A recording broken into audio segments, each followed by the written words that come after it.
नमस्कार, मी भारती. तुमच्या सर्वांचं खूप खूप स्वागत आहे माझ्या चॅनलवर.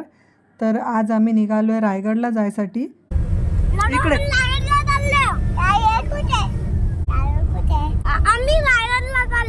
आणि आम्ही रायगडला जाताना माणगाववरून चाललेलो. माणगाववरून रायगड किल्ल्यावर जायसाठी 7 वाजता काय शेवटची बस असते, पण आमची ती बस मिस झाली. म्हणून मग आम्ही ऑटो करून गेलो डायरेक्ट. माणगाववरून रायगडपर्यंत यायचा रस्ता खूप अंधारात होता त्यामुळे आणि सुनसान होता, त्यामुळे लाडू खूप घाबरलेले. आणि जसे आम्ही हॉटेलवर आलो तसे तिला जरा बरं वाटलं.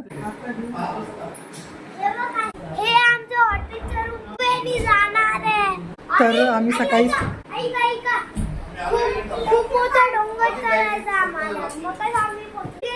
आज आम्ही आलो रायगडला. आम्ही सकाळी 10:30 वाजता घरातून निघालेलो आणि आता 9 वाजता आम्ही पोहोचलो.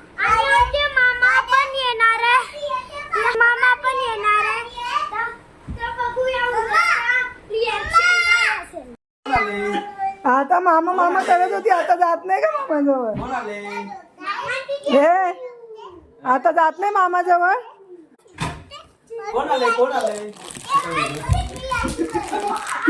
ती काय मामाजवळ बैठ मग.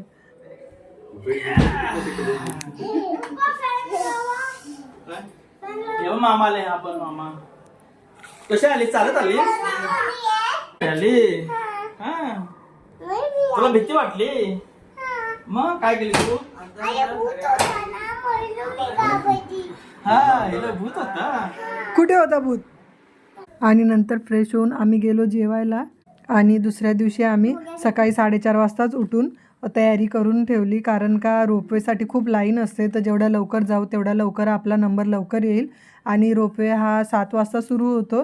गड हा खालून बघतानाच एवढं भारी वाटत होतं, असं वाटत होतं कधी आम्ही एकदाचे गडावर जातो.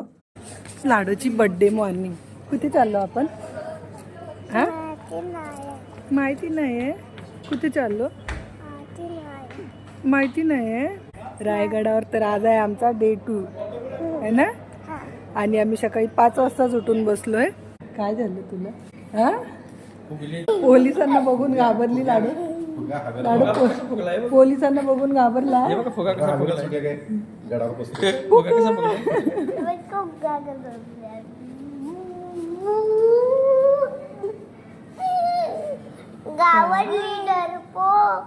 काय नाही करू तिथे. सकाळी लवकर उठण्याचा हा फायदा झाला की आमचा नंबर हा 12वा होता.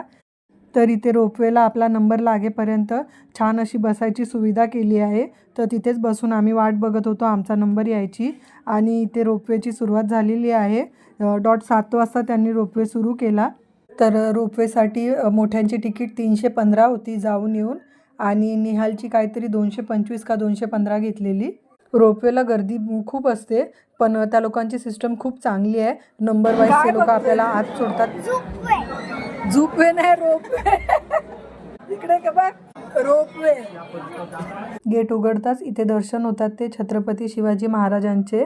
तसाच होता इथे एक मॅप ज्यावर गडावर असलेल्या ठिकाणांची नावे होती.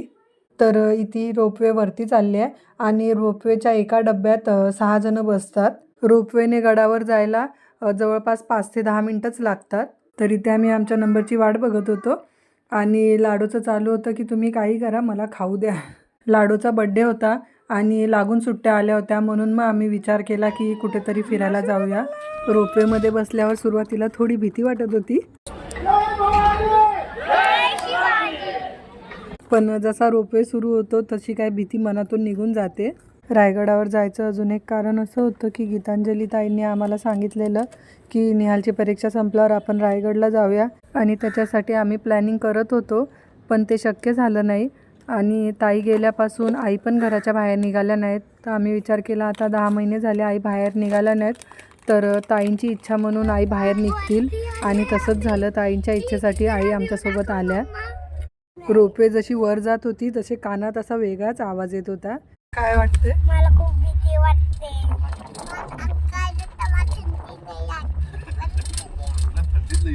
रोपवेमधून उतरल्यावर इथे तुम्हाला दिसेल पहिले सुस्वागतम, आणि बस इथून आहे गडाकडे जाण्याचा मार्ग. गडावर लवकर यायचं होतं, त्यामुळे मग आम्ही विचार केला की आम्ही नाश्ता गडावर येऊनच करू. तर जसे आपण रोपवेमधून उतरतो तसे थोड्याशा पायऱ्या चढल्यावर इथे लगेच एक कॅन्टीन आहे. पण कॅन्टीनमध्ये फक्त मिसळपाव होता आणि चहा कॉफी होती, बाकी काहीच नव्हतं. लाडोला मांजर खूप आवडते आणि कॅन्टीनमध्ये नेमकी तिला मांजर दिसली, त्यामुळे तर तिचा आनंद असा गगनात मावत नव्हता. तिला असं वाटत होतं मी काय करू आणि काय नाही.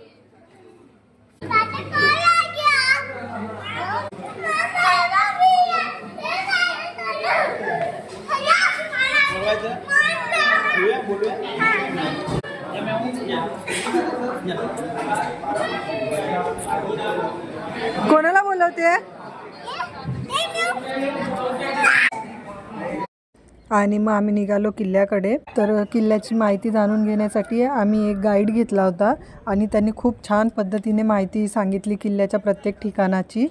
आणि इथे हा स्कॅनर होता जो स्कॅन केल्यानंतर तुम्हाला मोबाईलमध्ये किल्ल्याची माहिती मिळाली असती. रायगड किल्ला हा महाराष्ट्रातील रायगड जिल्ह्यातील सह्याद्रीच्या पर्वतरांगात वसलेला एक ऐतिहासिक गिरिदुर्ग आहे. 1656 मध्ये महाराजांनी हा किल्ला जिंकला आणि नंतर हिरोजी इंदुलकर यांच्याकडून त्यांनी या किल्ल्याचे नूतनीकरण करून घेतले.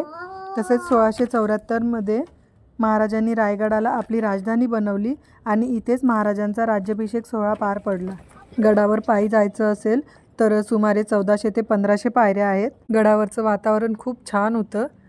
गडावरील मुख्य आकर्षणे म्हणाल तर राजदरबार आहे गडावर, तसेच राजवाडा आहे, हिरकणी कडा आहे, टकमक टोक आहे, गंगासागर तलाव आहे आणि जगदीश्वर मंदिर आहे, तसेच महाराजांची समाधी आहे.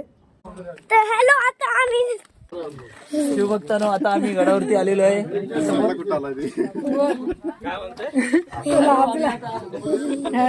हॅलो, आता आम्ही गडावर आलेलो आहे. त्यांच्यासोबत आम्ही गड पाहणार आहोत. हे बघा गाईड कोण आहे. यावरची जीन्स आहे. आता आम्ही चाललोय किल्ल्यात छत्रपती शिवाजी महाराजांच्या किल्ल्यावर आलोय. जिकडे त्यांचा राज्याभिषेक झालेला. बोला छत्रपती श्री शिवाजी महाराज की जय. ज्या रायगडावरती आपण आलो, या रायगडाला पूर्वी इतिहासामध्ये अनेक नावाने ओळखला जात होता. कुणी याला रायरी, जम्बूद्वीप, इस्लामगड, तणस, राशीवटा, तर पूर्व युरोपातील लोक याला जिब्राळ या नावाने ओळखत असत. सन इसवी सन 1656 मध्ये हा किल्ला छत्रपती श्री शिवरायांनी जावळीचे चंद्रराव मोरे यांच्याकडून हा किल्ला जिंकला. तेव्हा स्वराज्याची राजधानी होती किल्ले राजगड. मग अशा परिस्थितीमध्ये राजगड सोडायचा आणि रायगड राजधानीसाठी निवडायचा हा निर्णय राजांनी का बरं घेतला असावा? तर रायगड खऱ्या अर्थाने कोकणात वसलेला किल्ला. कोकणामध्ये वसला असला दर्या किनाऱ्याजवळ समुद्रावर नियंत्रण ठेवण्यात राज्य कसं करायचं हे आपल्या राजांनी 400 वर्षापूर्वी शिकवलं. शिवाय रायगडाला भौगोलिक स्थान प्राप्त झाले की रायगडाला चारही बाजूने सह्याद्रीच्या पर्वतरांगाने वेढलेले. तर हे जे आम्ही बघतोय हे आहे राणी महल आणि इथे असे एकसारखे 6 राणी महल आहेत. आता आम्ही जाते पुढे. या मम्मामुळे मीच मागे राहिला. बघा, आपण जो किल्ल्याचा भाग पाहत आहोत या पूर्ण भागाला बाले किल्ला असं म्हणतात. बाले किल्ला म्हणजे काय? तर बाले किल्ला म्हणजे गडातील सर्वात उंच ठिकाण, सर्वात महत्वाचं ठिकाण. या बाले किल्ल्यामध्ये आपल्याला अष्टप्रधान, राणी वसाय, राजवाडा, राजदरबार, सभागृह, खळवतखाना, नगरखाना या महत्वपूर्ण इमारती पाहाव्यास. त्यापैकी एक पहिलं राणी. समोर आहेत अष्टप्रधानचे वाडे. महाराजांचं अष्टप्रधान मंत्रिमंडळ होतं. मग या ठिकाणी बाळाजी, आवजी, रामचंद्र, निलकंठ, मोरपंत, पिंगळे, हंबीराव, मोहिते, निराजी, रावजी, रामचंद्र, त्रिंबक, अणाजी, पंत हे मंत्री राहायचे. आणि हे आहेत धान्य कोठार. पूर्वी यामध्ये खूप मोठ्या प्रमाणात धान्य साठवलं जायचं. जे गाईड होते त्यांनी खूप चांगली माहिती दिली. पण आम्ही ज्या दिवशी गेलो त्या दिवशी छत्रपती संभाजी महाराजांचा तिथीनुसार राज्याभिषेक सोहळा होता, त्यामुळे गडावर खूप गर्दी होती आणि म्हणून बऱ्याच वेळा आवाज व्यवस्थित रेकॉर्ड झालेला नाही आहे. त्यामुळे जेवढं व्यवस्थित रेकॉर्ड झालं आहे तेवढंच मी तुमच्यासोबत शेअर करते. हा पूर्ण दासीवाटा, नोकर चाकर राहण्याची जागा. या भिंतीपासून तर त्या भिंतीपर्यंत हा संपूर्णतः छत्रपती श्री शिवरायांचा राहता राजवाडा.